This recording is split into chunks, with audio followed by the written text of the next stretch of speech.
Good evening, everyone. My name is Lu. If you haven't met me before I start my speech, I would like to do a little bit disclaimer. I am not a linguistic scholar, and I'm not nor English major. What I am about to share is my observations and experience as a humble second language learner. So let me start with this. Let me ask you this, you guys these questions. Have you ever bothered to check when you look at like millions of job descriptions says good communication skills? What does those good communication skills boils down? Have you ever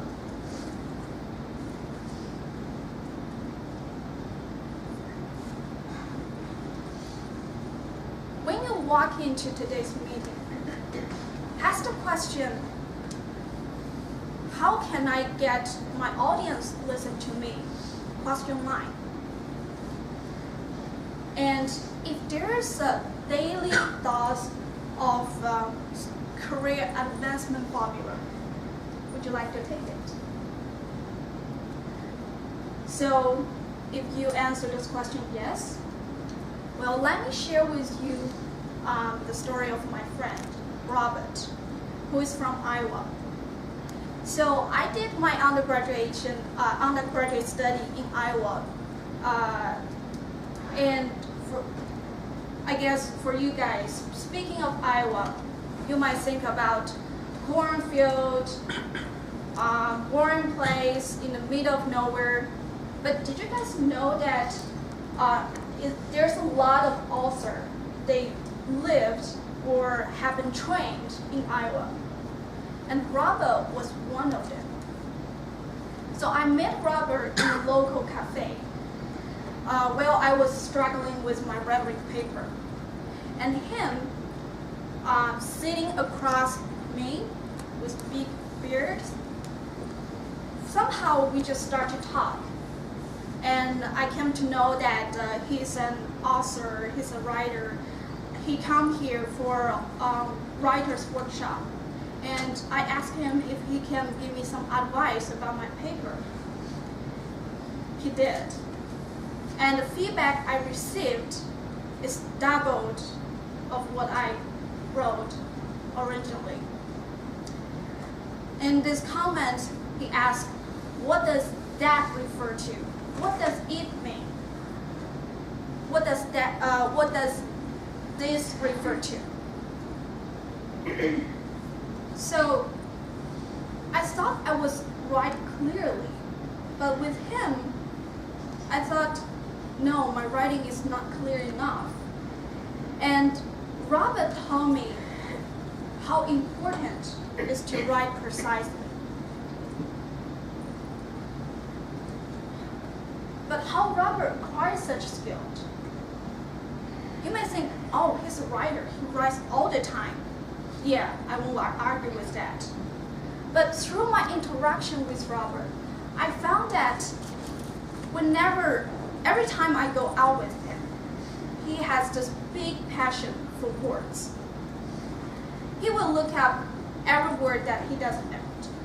When we go to a restaurant, he will ask the waitress, what's the name of cake and how to spell it. When we go to the river, he can easily tell me the name of the plant, and he can describe in different words the smell of it. And look at me. I have tons of words I don't know in my textbook, and I am not even bothered to look them up one by one. When I order my food, I just point my finger. Yeah, I didn't bother to know their names. So I know you must want to say, because he's a writer, right? Writing precisely and being careful with words is what he lived for. But there's numerous studies has shown that one person's acquisition of words is directly linked to their social and financial status in the society.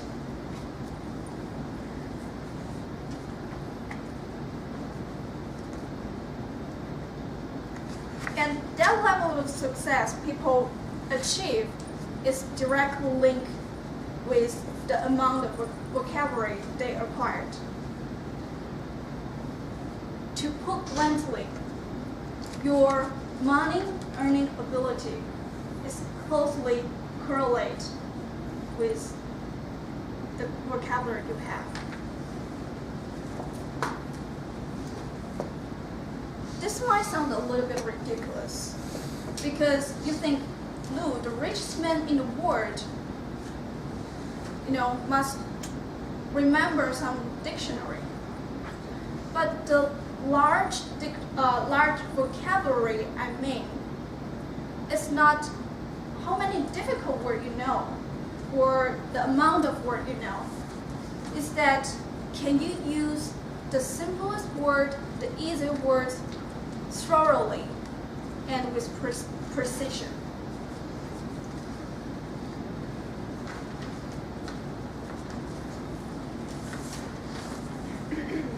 Think about it. Executives, college professors, doctors, lawyers, they are all high vocabulary occupation generally.